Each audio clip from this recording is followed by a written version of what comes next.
computer is picking up a strange signal. Here, sir, you better take a look at it.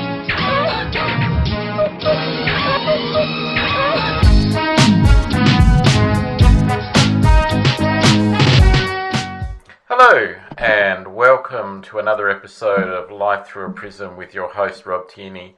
And today we're on the penultimate episode of the series with Merran Thurley and her life with guide dogs. So, welcome, Merran. How are you doing today? Not bad, thank you. It's nice to have you back. Ah, yes, it's always a pleasure to be back too. So, who are we talking about today? Well, we're going to talk about Jacob today. Yeah.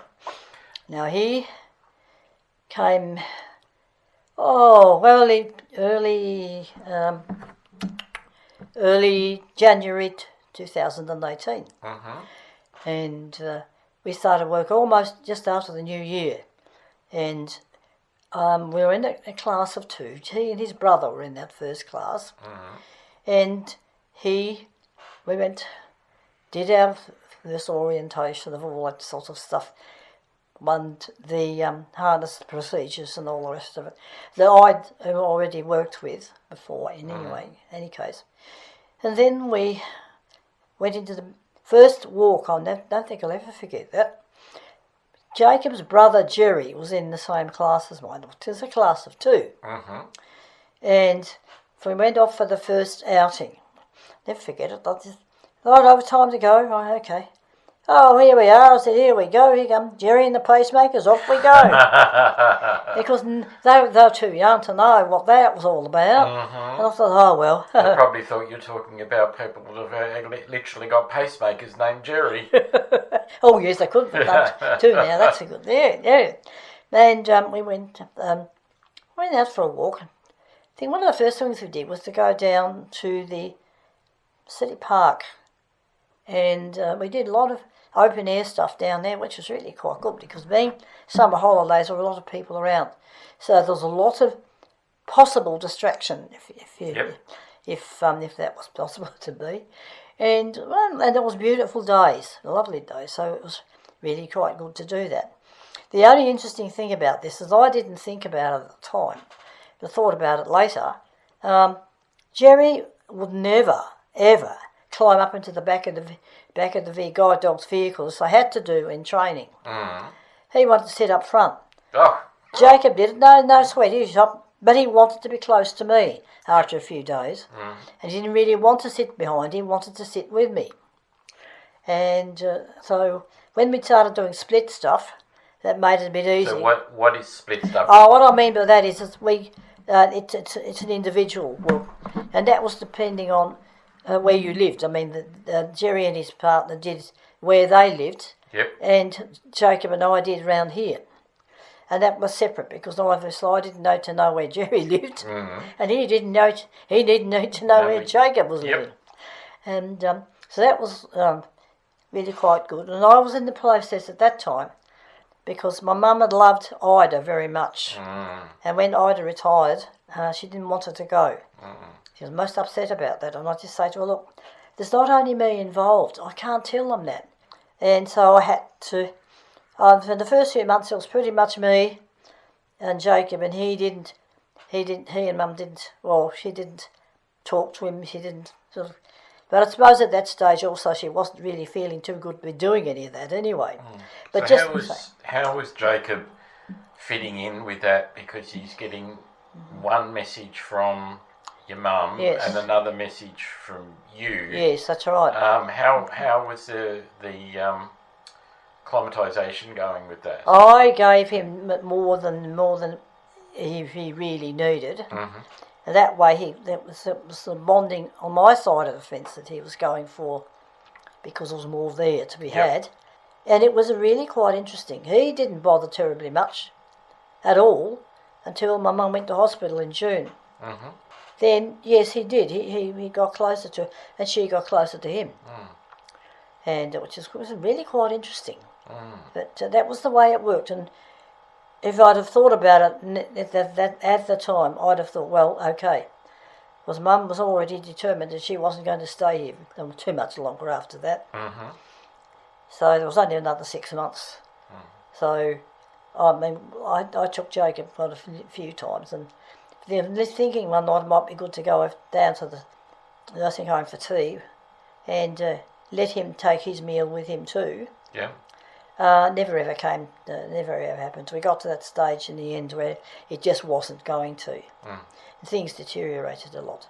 I think that's when he thought, oh, okay, there's somebody else, and he sort of used to go up and have a look, but he didn't touch. He didn't poke his nose and push his chin down as this one would do. Nothing like that at all. And I don't. And so that being that 6 months, I just did what I needed to do with Jacob. The only place I couldn't take him, and I didn't, was when we went paddling. He was better off left at home. You would dragon boat. Yes, that's right. Yes, that's right. Yeah. So I used to leave him home. It was safer for him as well.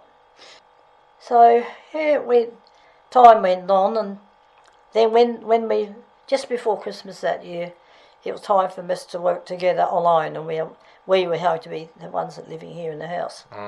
And he was pretty much okay for that for years, till he got to the stage where I obviously lost some of the hearing I'd had earlier on, so I didn't always hear him.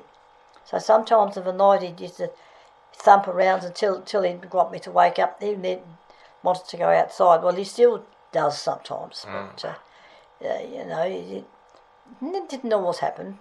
So when your mum passed away, and it was just you and Jacob. Yep. Did you have any naysayers saying, "What are you going to do now? You won't be able to live on your own"? There were a number of people who did actually mention. In fact, I said, "Oh yes, I am going to." I just quite said, "No, that's the deal." Because my mother had asked me what I intended to do. This is ages back. Yep. And I had said I was going to stay in the house on my own. And she said to me, "Are you going to sleep in that bigger bedroom?" Yes, I was going to do that too. I said, "Yes, I'm going to do that." And she said, "Well, you have enough of your own people around, like my own friends around." Yeah, sometimes you do and sometimes you don't. And I think that's probably true for everybody. And then Jacob seemed to handle that okay. He liked to go in and out. He liked to spend lots of time outside. That's fine. Kayla will do that occasionally, but he used to do. At least I knew if anything in the terms of mice, whatever, turned up, he would dispense with them very quickly. Chewy, chewy, chomp, chomp. Yeah, that's it. But females don't. They make friends with them sometimes. And anyway, and then as things went on, and I still had girls. I still had Martina and I still had Sandra. And for those that don't know, this is your help. Yes, that's right. Yes, that's right. He knew them, both of them, and so it made that made it easier for him, I think. If there had been any more new people, it would have been difficult. But no, he handled all of that quite well. But I knew he was getting, he was coming down, he was getting older. As it was getting towards 23, 24, and I knew it wasn't going to be very long before he would need to retire. So what was going on at the time that you started to feel that? I just stopped paddling simply because I wasn't stable enough as on my feet to do that anymore. And it was in the winter months, as I remember, just as they were having their annual general meeting and fairly soon, and I went down on the pontoon with some of the others, and I thought, what's going on? And then I was told that 2 of them had fallen into the river the previous week because there'd been ice on the pontoon, I believe. And I thought, oh. And all the hairs went up in the back of my neck. I thought, no, I can't do that. The risk, I don't want to pull this one. So that was my last paddle that day, and I made a decision after that I wouldn't.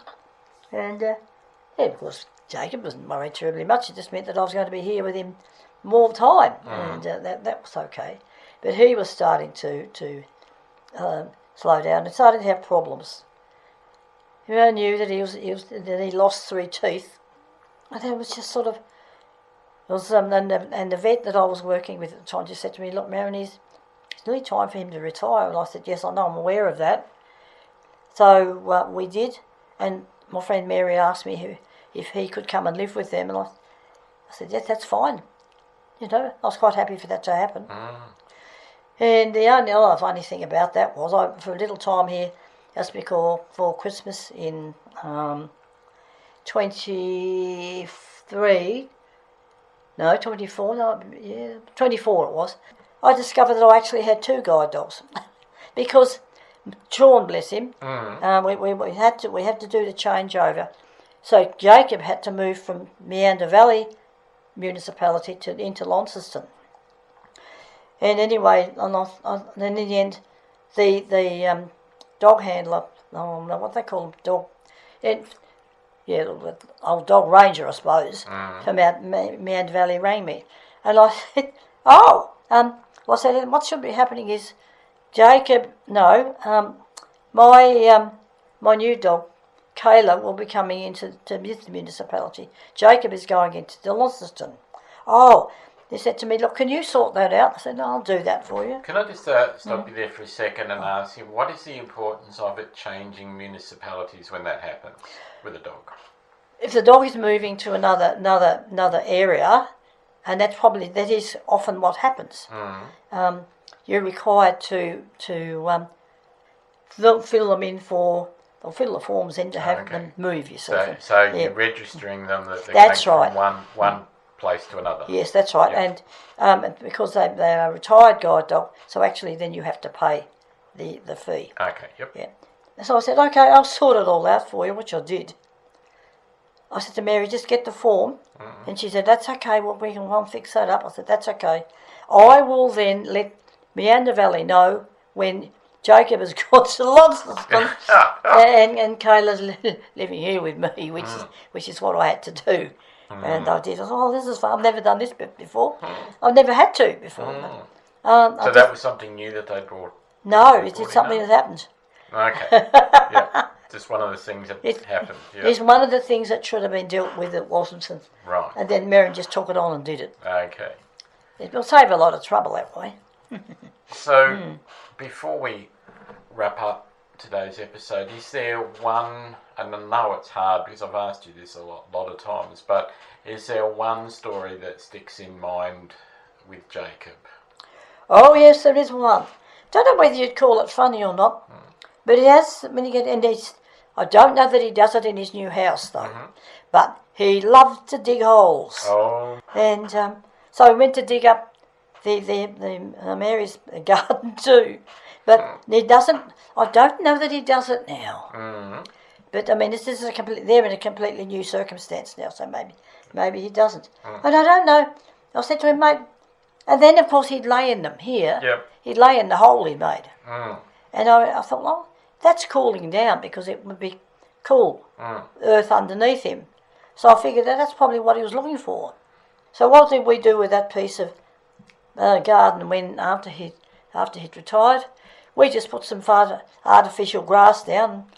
Kayla will lay on it sometimes, just as a piece of garden. That's all. Yep. Well, that's who we're going to meet next time in the last episode in this series, aren't we? We are. I'm surprised today she hasn't been. She's asleep at the moment, listeners. Curled up having a sleep. Yes. So she may make an appearance next time. Who knows? Well, thank you, Merran. That's fine. All right. And thank you for sharing again. And until next time, listener, take care and bye for now.